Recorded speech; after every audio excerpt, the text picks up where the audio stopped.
सुप्रभात। आज हम लोग हिंदी आरोह भाग 2 का 6वां पाठ शमशेर बहादुर सिंह द्वारा लिखित उषा शीर्षक पढ़ेंगे।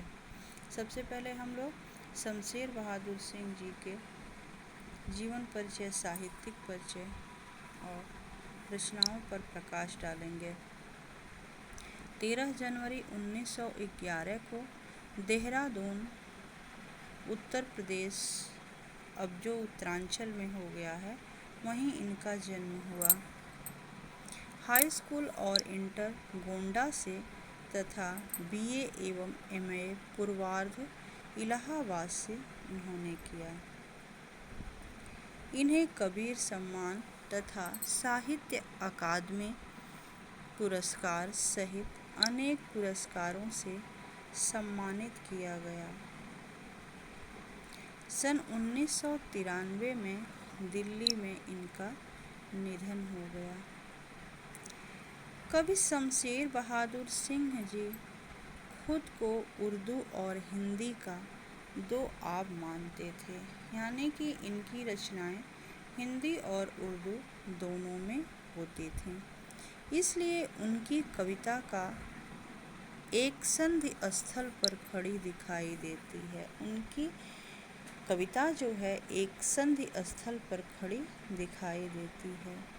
यह संधि एक ओर तो साहित्य, चित्रकला और संगीत की है और दूसरी ओर मूर्तता और अमूर्तता का ऐन्द्रिय और ऐन्द्रियेतर की भी है।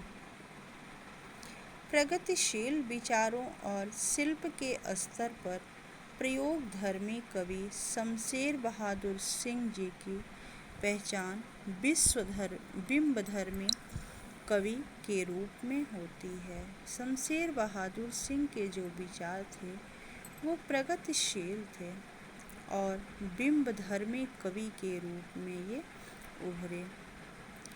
उनकी इस प्रकार की बिंबधर्मिता शब्दों द्वारा रंग, रेखा, स्वर और कूची की अद्भुत कसीदादारी का मादा रखती है।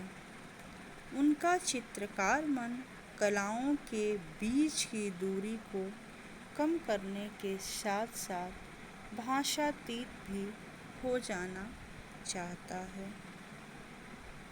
काव्य में उनकी मूल चिंता का माध्यम उपयोग करते हुए बंधन से परे जाने की है, यानी कि वो किसी बंधन में अपने आप को नहीं बांधना चाहते थे। ओ माध्यम क्षमा करना कि मैं तुम्हारे पार जाना चाहता हूँ, कि मैं सीमाओं में बंधना नहीं चाहता, मैं सारी सीमाओं को पार करना चाहता हूँ। उनके काव्य में कथा और शिल्प दोनों का मिजाज अलग ही है।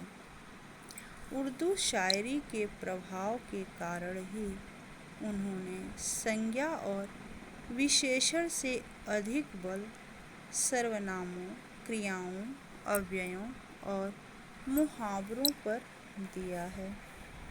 उन्होंने खुद भी कुछ अच्छे शेर लिखे हैं जिसमें इन सब बातों का ध्यान रखा है।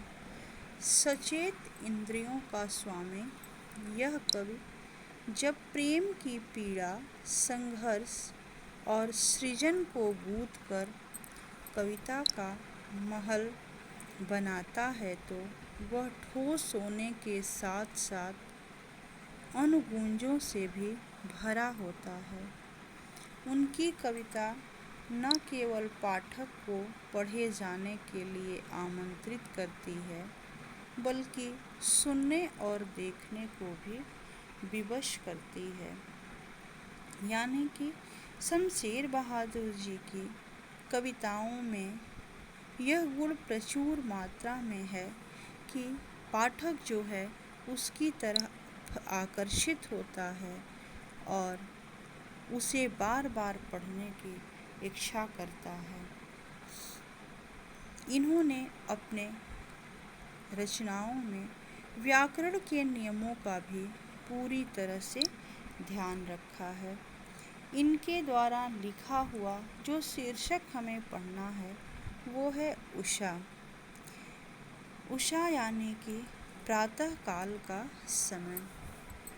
उषा के माध्यम से कवि जो हैं प्रातः काल के समय का नवीन उपमानों से सूर्योदय से पहले के पल का पल पल जो परिवर्तित प्रकृति का शब्द चित्र इन्होंने खींचा है वह अद्वितीय है। यानी कि सूर्योदय होने से पहले प्रकृति किस तरह किन किन रंगों में परिवर्तित होता है, किन स्थितियों में ढलता है, उसका उन्होंने अद्भुत सौंदर्य उकेरा है जो शायद ही कहीं देखने को मिलता है।